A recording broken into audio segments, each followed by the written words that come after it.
नमस्कार, स्वागत है आपका। मैं हूं आपके साथ अमित गर्ग शुक्ला और बुलेटिन में बात करते हैं शिव भक्तों की। सावन का महीना, हर ओर बम बम भोले के जयकारे, महादेव की महिमा का बखान करते कांवड़िए। कांवड़ यात्रा की कुछ खूबसूरत और मनमोहक तस्वीरें आपको दिखाते हैं, जिन्हें देखकर बम बम भोले बोल उठेंगे आप भी।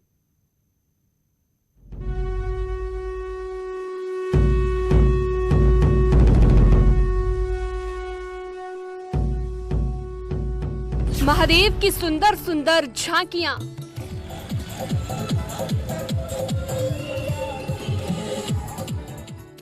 भंबोली के जयकारों वाला उद्घोष, केसरिया कांवड़ियों के कंधे पर रंगों की माला पिरोए कांवड़। ये रुड़की का भक्ति मार्ग है, मंगलौर हाईवे। कितना सुंदर नजारा है, मानो साक्षात शिव की मौजूदगी से हर कोई धन्य हो रहा हो।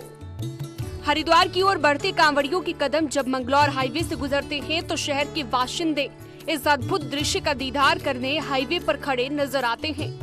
कोई पैदल चल रहा है, किसी की टोली में ट्रैक्टर ट्रॉली का काफिला है, तो किसी ने ऑटो से ही धर्म नगरी कूच कर दी। महादेव के जयकारों की धुन से पूरा यात्रा मार्ग गूंजमान है। कांवड़ यात्रा के चलते मंगलौर बाईपास को वन वे बना दिया गया है ताकि कांवड़ियों को कोई दिक्कत ना हो। शिव भक्ति का अनूठा प्रदर्शन, धागे से खींच रहे कांवड़, ये महादेव की महिमा का साक्षात प्रमाण है। शिव की आराधना से मिली शक्ति का प्रमाण। भगवान भोले की आस्था में लीन एक कांवड़िए ने धागे से अपनी पीठ को ही सिलवा दिया और उसी धागे से वो कांवड़ को खींचकर करीबन 200 किलोमीटर का सफर पूरा करने वाले हैं। देवों के देव महादेव की आस्थाओं के अलग अलग रंग और रूप यहाँ देखने को मिल रहे हैं इस कांवड़ मेले में। आप देख सकते हैं मेरे सामने एक शख्स हैं जो हरिद्वार से जल लेकर इस जो रेडीनुमा है इसमें ये पूरा एक अपने शरीर से खींचते हुए नजर आ रहे हैं। इनसे ही जानते हैं कि कहाँ से ये जल लेकर चले हैं और इनको कहाँ तक जाना है। क्या नाम है आपका? जोगिंदर गुज्जर, गांव में केवड़क, जिला कैथल। कैथल, हाँ। तो कहाँ से आ रहे हैं आप? हरिद्वार से आए हैं। और कब चले थे हरिद्वार से? 19 तारीख को चले हैं, 25 को कैथल पहुंचे। तो जिस प्रकार से आपने ये मन्नत कोई मानी थी या क्या था जिससे ये शरीर के द्वारा आप खींच कर ले जा रहे हैं? कोई मन्नत नहीं है, श्रद्धा अनुसार ले जा रहे हैं। ये शिव के प्रति उनके भक्तों का अटूट प्रेम ही है जिसके आगे हर दर्द, हर दुश्वारी क्षीण नजर आती है। भक्ति में डूबे योगेंद्र गुज्जर हरिद्वार से जल भरकर इसी तरह ठेली नुमा कावड़ को खींचते हुए हरियाणा के कैथल तक जाएंगे। शिव प्रेमी है, शिव भक्त है, अपने आराध्य को खुश करने के लिए इस प्रकार से ये कावड़ खींच कर लेके जा रहा है।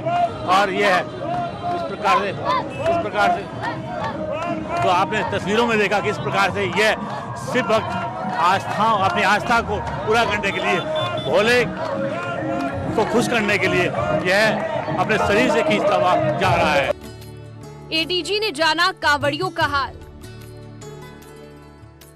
कांवड़ यात्रा के जो रंग फैले हैं, भक्ति का जो सैलाब हिंदुस्तान में आया है, उसमें कोई खलल ना पड़े, कांवड़ियों को कोई दिक्कत ना हो, इसके लिए पुलिस अधिकारी भी पूरा ख्याल रख रहे हैं। बिजनौर में कांवड़ यात्रा देखने के लिए बरेली रेंज के एडीजी राजकुमार पहुंचे और उन्होंने खुद को कांवड़ियों के काफिले में शामिल कर लिया। एडीजी कांवड़ियों से पूछते नजर आए कि उन्हें कोई दिक्कत तो नहीं है। महादेव की महिमा से केसरिया रंग में रंगे कांवड़िए ही नहीं, खाकी पहने पुलिस वाले भी अभिभूत हैं। ड्यूटी के फर्ज के बीच आस्था के पथ पर यात्रा नहीं कर सकते तो क्या हुआ? शिव भक्तों की सेवा भी तो शिव साधना ही है। ये नजारा मेरठ के लाल कुर्ती इलाके का है। यात्रा मार्ग पर बने शिविरों में कांवड़ियों की सेवा में पुलिस भी मुस्तैद नजर आई है।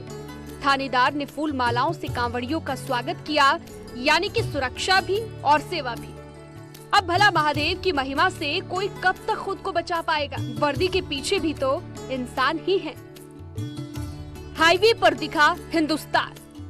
कांवड़ यात्रा के अनोखे अद्भुत रंग देखने हो तो आप मेरठ से गुजरने वाले हरिद्वार हाईवे पर खड़े हो जाइए। यकीन मानिए, साक्षात शिव की अनुभूति होती है यात्रा मार्ग पर। तरह तरह के कांवड़ अलग अलग इलाकों से सैकड़ों किलोमीटर का सफर तय करके आए कांवड़ी। मानो एक हाईवे पर पूरा हिंदुस्तान नजर आएगा। विविधता के रंगों से भरा यात्रा मार्ग केसरिया के असली मायने बयां करता नजर आ रहा है।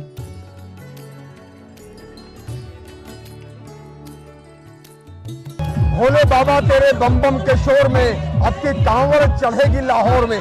कुछ ऐसे ही गीतों के साथ आजकल पश्चिमी उत्तर प्रदेश की फिजा महक रही है।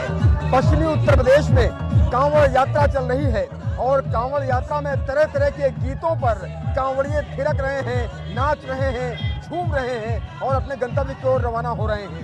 एक से बढ़कर एक कांवड़ पर्वत ही आपका ध्यान अपनी ओर आकर्षित कर लेगी। इन्हीं में से एक कांवड़ आप ये देखिए कितनी खूबसूरत कांवड़ ये बनाई गई है और यहाँ पर 7 फन और हर फन पर भगवान शिव शंकर ही नजर आ रहे हैं। नंदी सिर हिलाते हुए नजर आ रहे हैं। भोलेनाथ और पार्वती जी नंदी पर सवार हैं। लाखों की ये कांवड़ है, लाखों की कांवड़ बनाई गई है और यहाँ पर किस तरह से झूम रहे हैं कांवड़िए, ये आप इन तस्वीरों में देखिए। अलग अलग गीतों पर कांवड़िए गीत रहे हैं। योगी मोदी के गीतों पर कांवड़िए झूम रहे हैं। एक तरफ कांवड़ के रंग हैं तो दूसरी तरफ कांवड़ियों के मुखौटे। जरा इन कांवड़ियों को देखिए, किसी ने शिव का नकाब चढ़ाया है तो कोई हनुमान भगवान वाला मुखौटा पहनकर कांधे पर गंगा जल लेकर दौड़ा चला जा रहा है।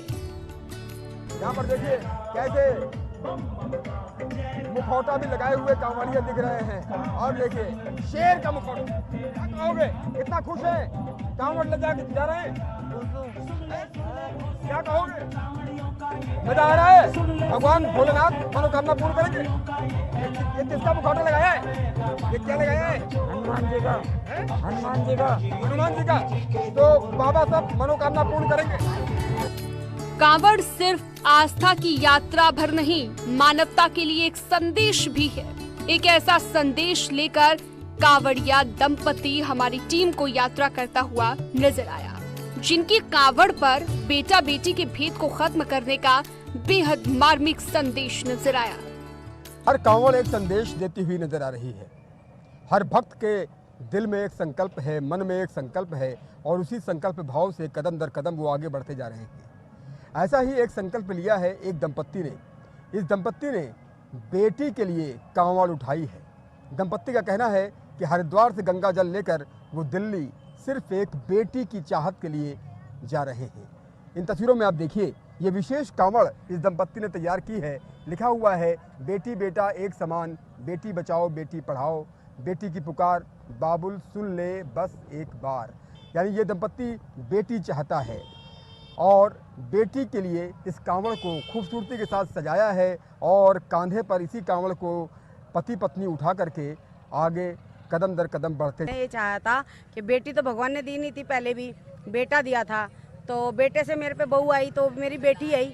तो अब मैं यही कह रही थी भोले बाबा से, भोले बाबा पोती आ जाए, एक बेटी आ जाए, ठीक है। तो भोले बाबा ने पोती नहीं दी, पोता दे दिया फिलहाल। तो मैं यही चाहती हूँ कि भाई बेटी बेटा एक समान। कांवड़ियों पर बुलडोजर से बरसे फूल। कांवड़ यात्रा का एक रंग ये भी है अद्भुत और अनोखा। यहाँ पर केंद्रीय मंत्री संजीव बालियान बुलडोजर पर खड़े होकर कांवड़ियों पर पुष्प वर्षा करते नजर आए, तो कांवड़िए भी इस अनोखी आगवानी से अभिभूत दिखे। ये वही बुलडोजर है जो अपराधियों को बख्शता नहीं, लेकिन भक्ति मार्ग पर फूल बरसाता नजर आता है। कांवड़ यात्रा का एक रंग ये भी है, जिसमें शिव की साधना है तो सत्ता में बैठे अपने मुखिया से अटूट प्रेम को दर्शाते कांवड़ अपने आप में अनोखी है। कांवड़ की एक तरफ प्रधानमंत्री मोदी की तस्वीर लगी है तो दूसरी तरफ मुख्यमंत्री योगी आदित्यनाथ की तस्वीर। इस कांवड़ को लेकर जा रहे शिव भक्त कहते हैं कि उन्हें पीएम मोदी और सीएम योगी से लगाव है और अपने इसी लगाव को दर्शाने के लिए जब भक्ति मार्ग पर निकले तो मन में शिव और कंधों पर सीएम योगी की तस्वीर वाली कांवड़ थी। शिव भक्तों का प्रेम जिसके रंग में रंग कर भक्त केसरिया नजर आ रहे हैं। कांवड़ यात्रा के ऐसे ही अनोखे रंग इन दिनों पूरे हिंदुस्तान में देखने को मिल रही है। Bureau report, news 18।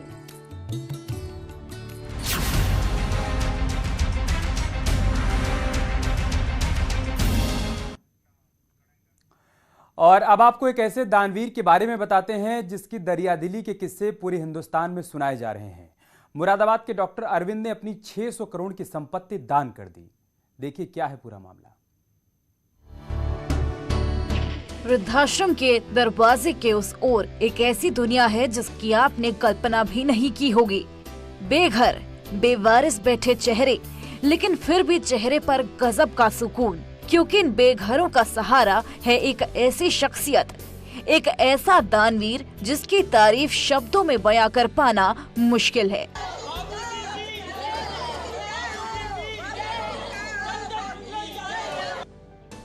बाबूजी यानी डॉक्टर अरविंद गोयल, बदन पर नीला कोट, आंखों पर चश्मा, चेहरे पर गजब का सुकून और हाथों में कंबल लेकर जरूरतमंदों को दान करते इस शख्स की शख्सियत बस इतनी भर नहीं है, बल्कि अब तो इस दानवीर के चर्चे पूरे हिंदुस्तान में हैं। हमें सब दे जाए, कपड़े भी दे जाए, खाने को भी दे जाए। और देखो दोनों हाथ टूटे हुए हैं, उन्होंने बेचारों ने पैसे दे हैं, इलाज करवाया है हमारा। देखो गांठें निकली हुई हैं। वे तो हमारे बेटा से भी ज़्यादा बेटा, आज समझ, हाँ वो तो हमारे बेटा से भी ज़्यादा बेटा। हम कानों से भी बहरे हो रहे हैं। और देखो सब चीज़ उनकी है, लगा कुर्सियों से मेजों से सब चीज़ उनकी है। दानवीर डॉक्टर अरविंद गोयल ने अपनी लगभग 600 करोड़ की संपत्ति राज्य सरकार को दान करने का ऐलान किया। सुना कि मतलब 600 करोड़ मतलब दान कर दिया उन्होंने, तो चलो अच्छा है, कर दिया, उनका जैसे है। हम लोगों के लिए दान करते हैं, तो अगर उन्होंने सरकार को कर दिया तो कोई भेजा तो करा नहीं है, कोई बात नहीं। क्या कहोगी उनके लिए आप? अच्छा कहेंगे कि हमारे बहुत अच्छे हैं, राजा है वो। जब जैसे हरिचंद्र राजा ने दान किया था, सब कुछ भगवान के नाम पर छोड़ दिया था। दानवीर अरविंद गोयल मुरादाबाद के उद्योगपति और शिक्षाविद हैं। करीब 5 दशकों से शिक्षा के क्षेत्र में काम कर रहे हैं। कई राज्यों में 100 से अधिक स्कूल संचालित करते हैं। गरीबों की मदद, अनाथों को आश्रय देते रहे हैं। कई अनाथ आश्रम भी संचालित करते हैं। बाबूजी वो हमारे एक भगवान की तरह हैं। वो हम लोगों को जिस चीज़ की हमारी डिमांड होती है वो पूरी करते हैं। हमने कभी उनसे कहा मैं ठंड लग रही है, गर्म कपड़े आ गए। उन्होंने कहा रजाई चाहिए, रजाई आ गई। गद्दे चाहिए, गद्दे आ गए। खाने के लिए हमने जो चीज़ कहा वो हमारे लिए आई। मार्केट में बाद में आती है, पहले हम लोगों को फल आ जाता। डॉक्टर अरविंद गोयल के 600 करोड़ की संपत्ति दान करने के ऐलान के बाद इसकी प्रक्रिया भी शुरू हो गई है। बताया जा रहा है कि एक कमेटी बनाई जाएगी जिसमें डॉक्टर गोयल के परिवार के 3 सदस्य और सरकार की तरफ से 2 सदस्य होंगे, जो दान की रकम को गरीबों की मदद के लिए इस्तेमाल करेंगे। Bureau report, news 18। इधर सीबीएसई ने 12वीं के रिजल्ट जारी कर दिए। इस बार कुल 92.71% छात्रों ने कामयाबी हासिल की है। इस बार भी लड़कियों ने बाजी मारी है। इस साल 94.54% लड़कियों ने और 91.25% लड़कों ने सफलता प्राप्त की है। नवोदय विद्यालय का भी प्रदर्शन शानदार रहा है। यहाँ की कुल 98.93% छात्रों ने कामयाबी पाई है। सीबीएसई के मुताबिक 1,34,000 बच्चों ने 90% से ज्यादा नंबर हासिल किए हैं। सीबीएसई 12वीं परीक्षा का रिजल्ट घोषित। एग्जाम में लड़कियों ने मारी बाजी। लंबे इंतजार के बाद आखिरकार सीबीएसई बोर्ड की 12वीं की परीक्षा का रिजल्ट आज घोषित हो गया।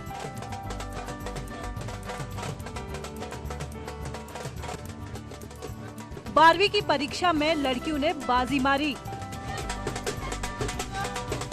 परीक्षा में कुल 92.71% छात्र पास हुए। 94.54% छात्राओं ने परीक्षा पास की। नोएडा की युवाक्षी विग ने परीक्षा में टॉप किया। युवाक्षी विग को 500 में से 500 नंबर मिले, यानी कि 100%।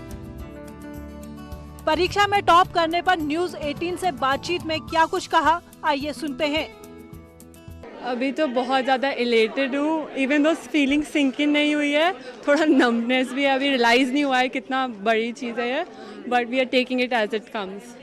इस तरीके से प्रिपरेशन की थी बिकॉज टॉप करना, एक भी मार्क कम होना एक बहुत बड़ी चीज़ होती है एंड फुल मार्क्स आए हैं। तो किस तरीके से तैयारी की थी, प्रिपरेशंस किस तरीके से? इन द सेंस जब टेबल पे बैठ के पढ़ने की टाइम आता था तब ढंग से पूरा कंसंट्रेशन दे के and just staying true to myself while studying also. CBSE की 12वीं की परीक्षा में 92% से नंबर लाने वाली गुंजन की कहानी काफी अलग है। गुंजन जिस स्कूल में पढ़ रही थी उसी स्कूल में उसकी मां सफाई कर्मचारी है। 92% से ज्यादा नंबर मिलने पर गुंजन काफी खुश है। जी मेरी मम्मा भी बहुत खुश हैं। आज उनकी जो सपना था आज उनका बहुत अच्छे से पूरा हो गया। उन्होंने कहा कि आज मैंने जो खुशी पाई है वो सब इसी की मतलब की वजह से है। वो उनकी आंखों में इतने खुशी के आंसू थे जो कह सकते हैं। वो इतनी खुश थी कि उन्होंने कहा कि मैंने आज जो भी किया है, जो भी काम करती हूँ, मैंने इन सब की पढ़ाई के लिए ही किया है। मतलब जो आपको इंस्पिरेशन थी वो इसी बात से मिली थी कि आपकी मम्मा यहाँ काम करती है, उन्होंने आपका यहाँ एडमिशन कराया है, तो वो चीज़ पूरा होता है। हाँ जी, उनकी वजह से ही मैंने आज इतना अच्छा किया है। और मैं चाहती थी कि मेरी मम्मी पापा बहुत खुश हो जाएं कि मैं इतना। सीबीएसई की 12वीं की परीक्षा में यूपी के छात्र और छात्राओं ने अपने परचम लहराया है। काफ़ी खुशी, एक तो अचानक से रिजल्ट आया, पहले कोई नोटिफिकेशन नहीं थी, तो सो के अचानक से उठे तो रिजल्ट आया, तो काफ़ी खुश है सब लोग। इतना एक्सपेक्ट नहीं किया था। घर पे मम्मी पापा तो खुश हैं ही और मेरा जितना आया मैं उससे मतलब सेटिस्फाइड। इंतज़ार था रिजल्ट का, अभी आया है, अच्छा लगा। उम्मीद के मुताबिक 98.6% है और मैं आगे जेईई का पेपर के लिए तैयारी कर रहा हूँ। परीक्षा के बदले स्वरूप को मुख्य कारण माना जा रहा है। दरअसल इस बार सीबीएसई ने 2 टर्म में परीक्षा आयोजन की थी ताकि अगर कोई छात्र कोविड के कारण किसी एक परीक्षा में नहीं बैठ पाता तो उन्हें दूसरे टर्म में परीक्षा के लिहाज से नंबर दिए जाने की व्यवस्था की गई थी। अब की बार 10 करोड़ से ज्यादा पॉकेट्स हमारे पास थी बच्चों की जिनको हमको भरना था। सामान्यतः मैं ये कहूंगा कि एक बच्चा 6 सब्जेक्ट ऑफर करता है, तो इस बार उसके 12 सब्जेक्ट हो गए। उसके बाद उसका थ्योरी हो गया, उसके बाद उसका प्रैक्टिकल हो गया, इसके बाद इंटरनल असेसमेंट हो गया। ये सारी पॉकेट्स पूरी होनी चाहिए। 26 अप्रैल से 15 जून के बीच आयोजित परीक्षा के लिए करीब 14 लाख से ज्यादा छात्र और छात्राओं का पंजीकरण हुआ था, जिनका रिजल्ट घोषित कर दिया गया। Bureau report, news 18। यार रुकने एक छोटे से ब्रेक के लिए, जल्द लौटेंगे कुछ और खबरों के साथ। एक बड़ी खबर की बात करते हैं। ऊर्जा विभाग में अब शिफ्ट में काम होगा। एसीएस दफ्तर के कर्मचारियों की शिफ्ट लगेगी। एसीएस अवनीश अवस्थी ने इस बात के निर्देश दिए हैं। सुबह 4 बजे से रात 12:30 बजे तक काम होगा। 3 शिफ्ट में दफ्तर आएंगे कर्मचारी। 8.5 घंटे की हर एक शिफ्ट होगी। ये बड़ी खबर हम आपको बता रहे हैं, बड़ा फैसला लिया गया है। हमारे सहयोगी राजीव इस वक्त हमारे साथ जुड़ चुके हैं। राजीव, क्या जानकारी इस खबर से संबंधित? अब देखिए, बीते दिनों उत्तर प्रदेश की बिजली व्यवस्था को चुस्त दुरुस्त करने के लिए ऊर्जा विभाग का जो चार्ज है वो अपर मुख्य सचिव अवनीश अवस्थी को सौंपा गया था, जिसके बाद अपर मुख्य सचिव अवनीश अवस्थी ने विभागीय अधिकारियों को ये बताया कि वो 16 घंटे कार्य करना चाहते हैं और यही कारण है कि ऊर्जा विभाग के समस्त अनुभागों में उनका कार्य को देख रहे अधिकारियों की कार्यविधि की शिफ्टिंग कर ली जाए, ताकि ये शिफ्ट सुबह 4 बजे से 12:30 बजे तक निर्धारित की जाए, जिसके तहत जो अनुसचिव हैं, अनुभाग अधिकारी हैं। बहुत शुक्रिया आपका हमारे साथ जुड़ने के लिए और जानकारी हम तक पहुंचाने के लिए। यहाँ रुक रहे एक छोटे से ब्रेक के लिए, जल्द लौटेंगे कुछ और खबरों के साथ। आप देख रहे हैं न्यूज़ 18 उत्तर प्रदेश उत्तराखंड। दिन में कोरोना के